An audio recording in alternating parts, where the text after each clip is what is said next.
Hello, everybody. I'm Jana Alcorn, and welcome to Elevate Podcast. This is the podcast where I coach you up, lift you up, and get your hopes up.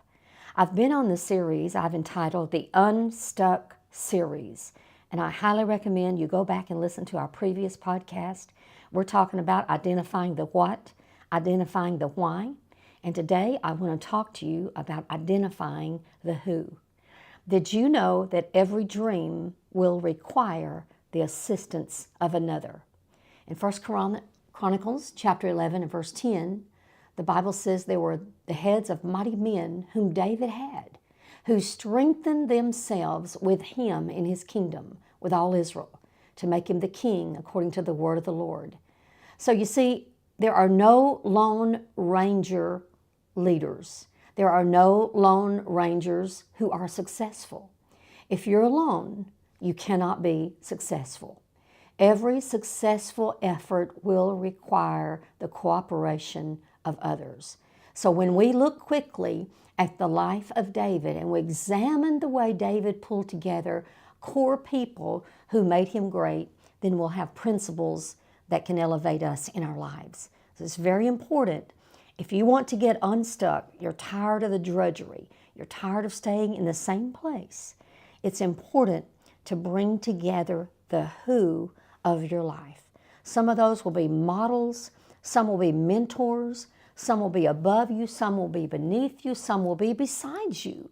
So it's important to understand our life improves when we have the right people around us. Even Paul wrote to young believers and he said, follow my example as I follow Christ. And even he told a more seasoned believers, whatever you have learned and received and heard from me or seen in me, put these things into practice.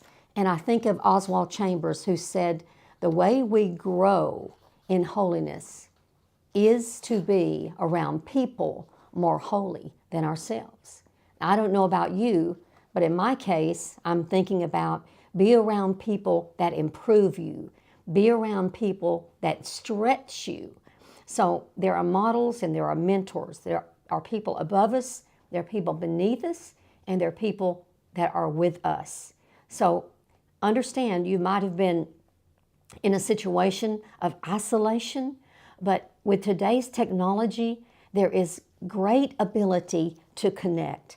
So looking at the life of David, I want to quickly just give you 3 factors about creating your inner circle. Number 1, David started building a strong inner circle before he needed it.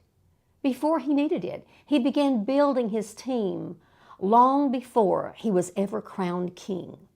Start building a team. You know, I have people on my team. Some know they are on my team, but some don't, because I have a broad spectrum of people, not just ministers and pastors and apostles and prophets and bishops, but a broad spectrum of people that relate to areas of growth and development that I desperately need in my life. So begin to build even before you need it. It could be a finance person, a relational person. It could be a real estate person. It could be a spiritual person. It could be someone that is helping you, a life coach.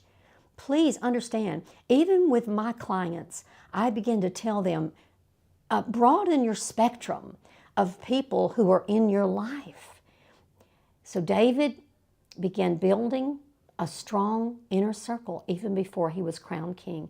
And the second thing David did, he engendered loyalty.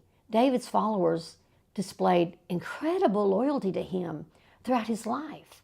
Those close to him, from what I see, they were even willing to lay their life down. They put their lives on the line. You think about the water of Bethlehem. They were willing to risk their life just to get David a drink of water from the wells of Bethlehem. So loyalty cannot be demanded, but loyalty can be engendered through kindness, through remembrances, through honor, through sacrifice. And then thirdly, David delegated responsibility based on ability.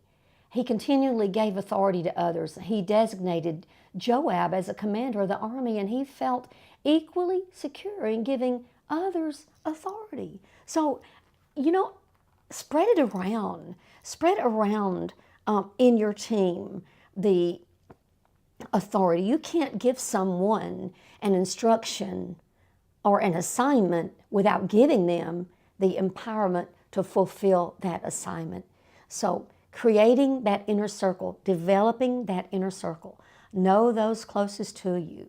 In the Bible, there are different numbers. In other words, Jesus had the 120, but he had the 70. He had the 12.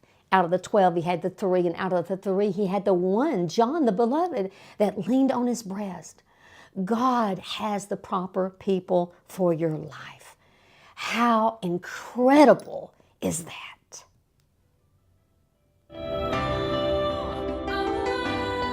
Hey, connect with me on the web at Jana Alcorn. I've got some resources for you on our site, janaalcorn.com, but also social media. I want to get to know you. God bless.